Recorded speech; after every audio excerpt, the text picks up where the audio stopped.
అక్కినేని ఫ్యామిలీకి real Thandel Naga Chaitanya. So మాకు ఏదైతే అక్కినేని ఫ్యామిలీ లేదు అయిపోయింది అని అన్నారో అందరికి ఒక ఆన్సర్ ఇచ్చారు చైతుబాబు. ఇక్కడి నుంచి నెక్స్ట్ లెవెల్ ఉండబోతుంది. సినిమా అయితే దుల్ల కొట్టేసింది భయ్య నిజంగాని. చైతు గారు పెర్ఫార్మెన్స్ నార్మల్ గా సాయి పల్లవి గారు డామినెన్స్ అంటారు. సాయి పల్లవి గారు 100% ఆవిడ కెరియర్ ఇచ్చేస్తుంటారు, డౌటే లేదు. ఆవిడ పెర్ఫార్మెన్స్ అసలు మాట్లాడకల్లా. బట్ ఇందులో ప్యూర్ డామినెన్స్ చైతు గారిది కనిపిస్తుంది. తండేల్ రాజుగా ఇరగదీసి సినిమాని దొల్లగొట్టి దూపమేస్తారు. సో 101% చాలా మేక్ ఓవర్, కంప్లీట్ గా ట్రాన్స్ఫర్మేషన్. తండేల్ గా ఆయన నిలబడిపోతాడు అనమాట అలాంటి పెర్ఫార్మెన్స్. ఎందుకంటే ప్రేమంలో ఒక సీన్ ఉంటది, శృతి హాసన్ గారి పేరు గుర్తుపట్టినప్పుడు ఎమోషనల్ గా రియాక్ట్ అయ్యే సీన్. ఇందులో వెడ్డింగ్ కార్డ్ సీన్ ఉంటది, అది ఇచ్చినప్పుడు ఆయన ఏడుస్తుంటే జనాలు మనం కూడా ఏడుస్తాం అనమాట. అంత బెస్ట్ పెర్ఫార్మెన్స్ ఇచ్చారు. Career best performance Naga Chaitanya గారికి ఇది career best performance. And Akkineni ఫ్యామిలీకి the real Thandel, the real legacy carrier. ఎక్కడి నుంచి అక్కినేని ఫ్యామిలీకి నెక్స్ట్ లెవెల్ సినిమాలు ఉండబోతున్నాయి అనే ఒక మాట కూడా ఇస్తున్నారు. ఖచ్చితంగా మంచి సినిమా అని డౌటే లేదు. ప్రతి ఒక్కళ్ళు ఒక దేశభక్తి ఏంటి, లీడర్షిప్ క్వాలిటీస్ అన్ని ప్రతి విషయాన్ని కూడా చాలా క్లియర్ గా. అండ్ లవ్ స్టోరీని ఒక ఫిక్షనల్ స్టోరీతో పెట్టారు, అద్భుతం అనమాట సినిమా. కొంతమంది లాగ్ అంటారు, ఏమన్నా లాగ్ చూసేవాళ్ళు బట్టి ఎవరి ఒపీనియన్ వాళ్ళది. నేను ఎవరి ఒపీనియన్ తప్పు పట్టను. 100 కంటే ఎక్కువ వస్తే ఖచ్చితంగా 100 కంటే ఎక్కువ, 100 కాదు, ఫస్ట్ అయినా గట్టిగా పెట్టబోతున్నాం. ఎందుకంటే టాక్ తో నెక్స్ట్ నుంచి ఇంకా గట్టిగా ఉంటుంది.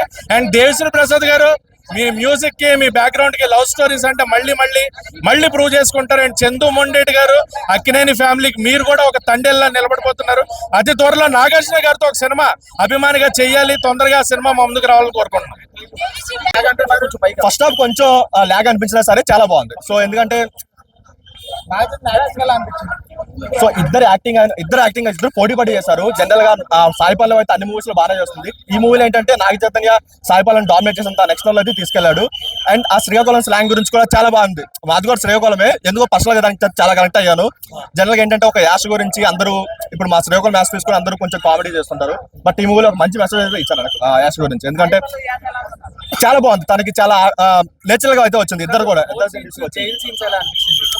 సెకండ్ హాఫ్ లో జైల్ సీన్స్ కొంచెం లాగ్ అనిపించే కానీ మిగతా అంతా బాగానే ఉంది. లవ్ స్టోరీ వరకు చాలా బాగుంది. ఇంటర్వెల్ ముందు బోట్ సీన్ చాలా బాగుంది.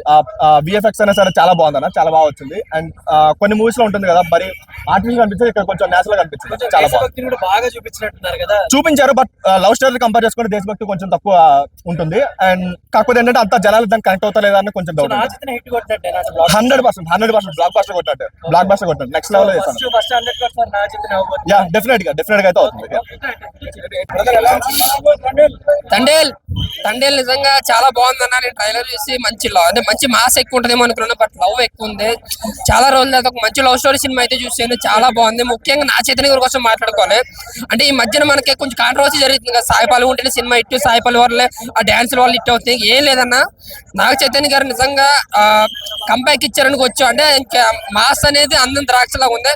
బట్ ఈ సినిమా లవ్ అండ్ మార్క్స్ కూడా అదరగొట్టాడు. ఇంకా ఆ డైలాగ్ డెలివరీ కానీ, ఆ బాడీ లాంగ్వేజ్ కానీ శ్రీకాకుళం కుర్రలాగే యాసిటీగా ఒదిగిపోడని చెప్పాలి.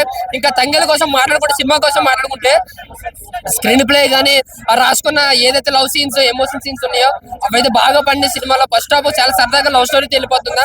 బట్ ఎప్పుడైతే ఆ పాకిస్తాన్ దొరుకుతారో అది రియాలిటీగా మనం వెళ్ళిపోతే ఎలా ఉంటుందో అంత రియాలిటీని చూపించింది సినిమాలో మాత్రం. బట్ రియల్ పాయింట్స్ కూడా చాలా. సినిమా చూసిన చాలా వరకు చాలా మంది లాగ్ ఉంది అంటున్నారు ఫస్ట్ హాఫ్ లో, సెకండ్ హాఫ్ లో కొంచెం లాగే లేదన్నా. అర్థం చేసుకుంటే బాగుంటుంది సినిమా, అర్థం చేసుకుంటే లాగే అనిపిస్తుంది. బట్ నాకు లాగే అనిపించలేదు. బట్ మంచి లవ్ స్టోరీగా మంచి మాసివ్గా అనిపించింది. బట్ అంటే చాలా రోజులు ఒక మంచి love story feel good movie అంతే అనిపించింది అన్న. ఏదన్నా క్లైమాక్స్ అయితే నిజంగా ఏడిపించాడు. లాస్ట్ 10 నిమిషాలు అయితే నిజంగా ఏడిపించాడు. అలాగే డిఎస్పీ గారి మ్యూజిక్ కూడా చాలా బాగుంది సినిమాలో. ఆ లవ్ మ్యూజిక్ కానీ లేదంటే సాంగ్స్ కానీ చాలా బాగా కొట్టాడు. కంబ్యాక్ అనుకోవచ్చు. ఇంకేటి వచ్చి నాగ చైతన్య చాలా కష్టపడారు సినిమా కోసం, డాన్సుల్లో కానీ.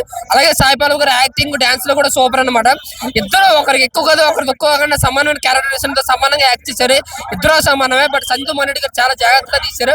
ఇది నాగ చైతన్యకి కెరియర్ బెస్ట్ బ్లాక్ బస్టర్ అవుతున్న కెరియర్ కలెక్షన్ లో కానీ, సినిమా పరంగా కానీ. Thank you. చైతన్యకి ఇప్పటి వరకు 100 కోట్లు షేర్ లేదు, ఈ సినిమాతో పక్కా 100 కోట్ల సినిమా ఇది. నాగ చైతన్యకి అంటే షేర్ అంటే కొంచెం డౌట్ అండి. ఎందుకంటే తనకున్న మార్కెట్ బట్టి గ్రాస్ అయితే రావచ్చేమో కానీ షేర్ ని బట్టి అంటే సినిమా ఎక్కడ బట్టి ఉంటుంది. ముందు ఇంకా సినిమాలు లేవు కాబట్టి సినిమా అయితే బాగుంది. బట్ కలెక్షన్ వరకు ఎంతవరకు వెళ్తుంది అనేది చూడాలి.